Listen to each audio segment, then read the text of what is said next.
भारत की महागाथाओं में महाभारत का स्थान सर्वोपरि है। इस ग्रंथ के रचयिता वेदव्यास हैं और उनके जन्म की कथा अत्यंत अद्भुत है। सत्यवती, जिन्हें बचपन में मत्स्यगंधा कहा जाता था, एक मछुआरे की पुत्री थीं। उनके शरीर से मछली जैसी गंध आती थी, जिसके कारण लोग उन्हें दूर से पहचान लेते थे। एक दिन जब वे यमुना नदी पर नाव चला रही थीं, तभी उस नाव में महर्षि पराशर बैठे। पराशर ऋषि ने सत्यवती से निवेदन किया कि वे उन्हें एक पुत्र प्रदान करें।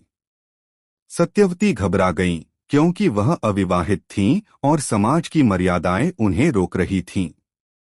तब पराशर ऋषि ने उन्हें वचन दिया, तुम्हारे शरीर से अब कभी दुर्गंध नहीं आएगी, बल्कि दिव्य सुगंध फैलेगी।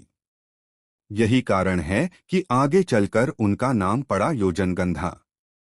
उन्होंने दूसरा वरदान दिया, पुत्र का जन्म होगा और वह जन्म लेते ही बड़ा हो जाएगा, ताकि तुम्हारी मर्यादा बनी रहे। वहीं उसी समय सत्यवती ने एक तेजस्वी बालक को जन्म दिया। यह बालक तत्काल ही बड़ा हुआ और तपस्वी रूप धारण कर लिया। वही थे वेदव्यास, जिन्हें कृष्ण द्वैपायन भी कहा गया। वेदव्यास ही आगे चलकर भारत के महानतम ऋषियों में गिने गए और उन्होंने महाभारत की रचना की।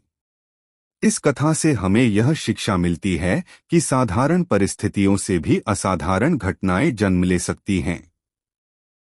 एक मछुआरे की पुत्री सत्यवती एक दिव्य सुगंध वाली रानी बनी और उनका पुत्र विश्व के सबसे महान ग्रंथ का रचयिता बना। महाभारत की यह कथा सिर्फ एक पौराणिक प्रसंग नहीं, बल्कि हमारी संस्कृति, आध्यात्मिकता और इतिहास की जीवित धरोहर है।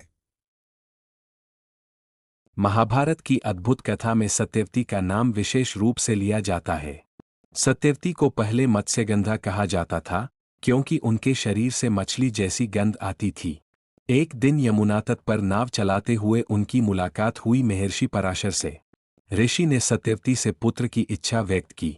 उन्होंने वचन दिया कि अब से तुम्हारे शरीर से दिव्य सुगंध आएगी और तुम्हें एक ऐसा पुत्र मिलेगा जो जन्म लेते ही बड़ा हो जाएगा।